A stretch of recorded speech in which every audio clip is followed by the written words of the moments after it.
আজ একটা নিরামিষ থালি করে নিচ্ছি। রথযাত্রা, আপনারা অনেকেই হয়তো রথযাত্রার দিন নিরামিষ খান, তো সেইভাবে আমি একটা নিরামিষ থালি করছি। তার জন্যে করেছি বাসন্তী পোলাও। এর বেশিরভাগ রান্নাগুলোই স্টিম কুকারে একবারে করেছি, অথচ দেখুন দেখতে কত সুন্দর হয়েছে, খেতেও ভালো হবে।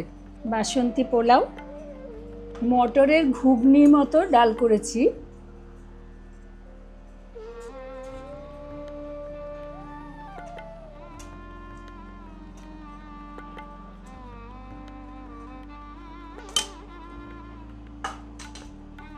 রথযাত্রা স্পেশাল পাঁপড়ের ডালনা।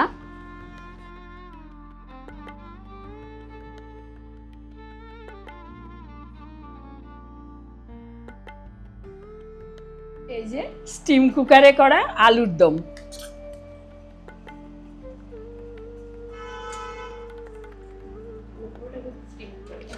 একদম স্টিম কুকারে করা, উনুন টুনুন লাগাইনি, এগুলো পুরো স্টিম কুকারে তৈরি করা।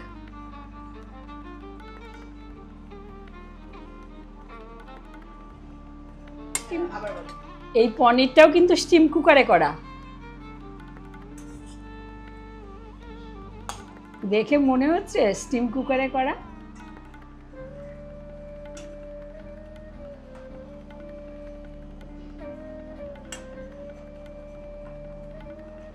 আজ আর দই নেই, আজকে চাটনি দিচ্ছি। এটা খেজুর, কিশমিশ, তারপরে আমসত্ত্ব এইসব দিয়ে টমেটোর চাটনি।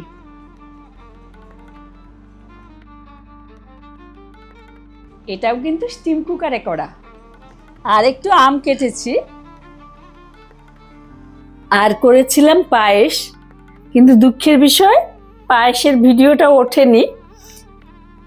এই স্টিম কুকারে পায়েসটা খুবই সুন্দর হয়, আপনাদের দেখাতে পারলাম না, খারাপ লাগছে। আরেকদিন অবশ্যই স্টিম কুকারে পায়েস করে দেখাবো, এত সুন্দর পায়েসটা হয় না। রথযাত্রা স্পেশাল নিরামিষ থালি করেছি। আপনারা চাইলে নিজেদের খাবার জন্যে বা ভোগের জন্যে এই ধরনের রান্না করতে পারেন।